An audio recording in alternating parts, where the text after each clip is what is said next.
On est en direct avec le secrétaire départemental de la CGTMA, Salim Naouda. Bonjour. Alors d'abord, une première réaction par rapport à cette augmentation du SMIC à Mayotte de 2,2%, même s'il reste dans les faits, concrètement, il reste inférieur au SMIC national.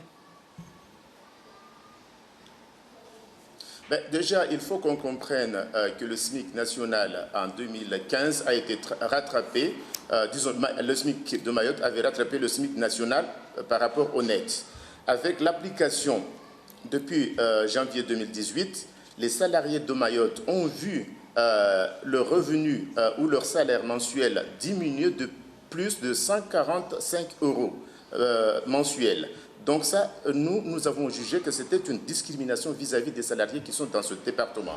On ne peut pas, en 2015, 2016, 2017, avoir le SMIC net national et en 2018, avoir perdu plus de 140 €.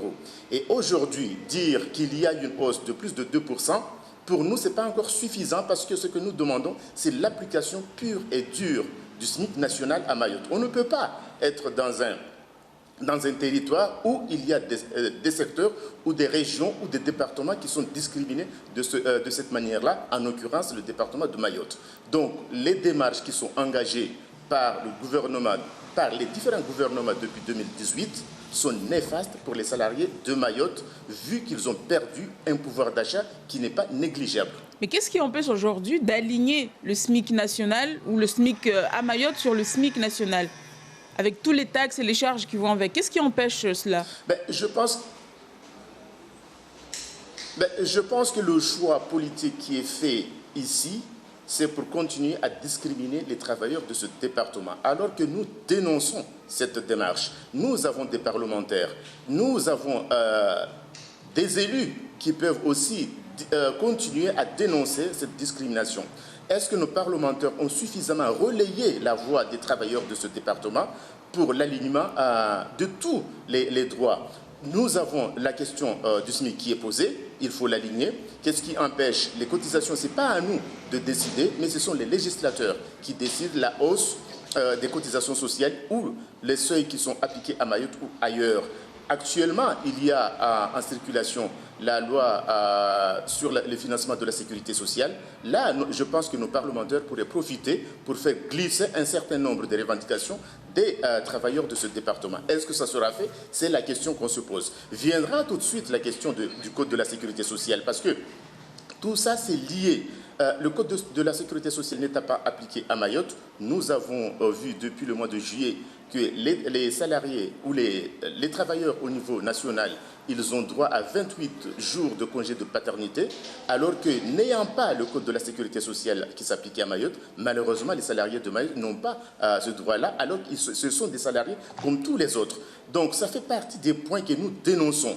L'application du Code de la sécurité sociale à Mayotte, c'est un devoir législatif et de l'État. L'application des conventions collectives nationales, c'est aussi une obligation et un devoir de nos parlementaires, parce qu'on ne peut pas appliquer certaines mesures à Mayotte et pas tout. La question de la retraite de base et la retraite complémentaire, il faut que ce travail soit fait, parce qu'on ne peut pas nous dire en 2011 qu'il y a l'ordonnance qui a prévu l'application des retraites complémentaires à Mayotte, et aujourd'hui on a des salariés ou des agents dans la fonction publique territoriale et hospitalière qu'on leur dit finalement vous n'avez plus de droit de cotiser à l'IRCANTEC, qui est la branche, qui est la partie complémentaire de la retraite pour ces secteurs-là. Donc, on ne peut pas continuer en permanence à tirer vers le bas les droits des salariés de Mayotte et des travailleurs en général, que ce soit public ou privé, alors que nous travaillons, nous avons les mêmes obligations et les mêmes devoirs que tout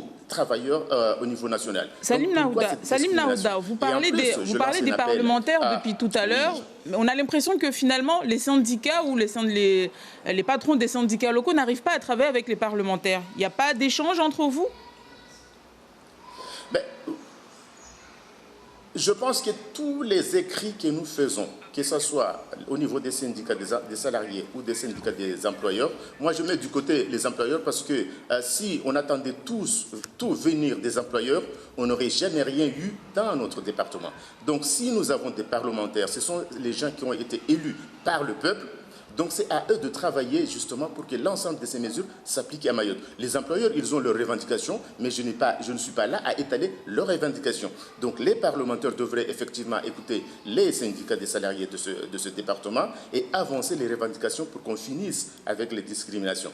Comment pouvez-vous imaginer que nous avons des agents qui étaient dans la fonction publique avant, qui leur service était rattaché au département?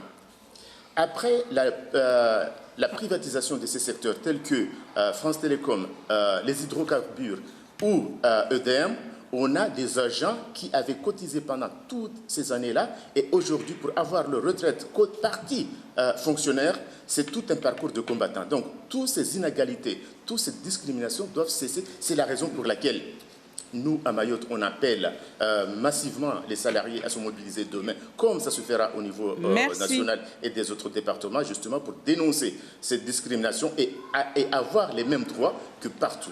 Merci beaucoup, Salim Naouda. Je rappelle que vous êtes le secrétaire départemental de la CGT. Merci d'avoir répondu à nos questions.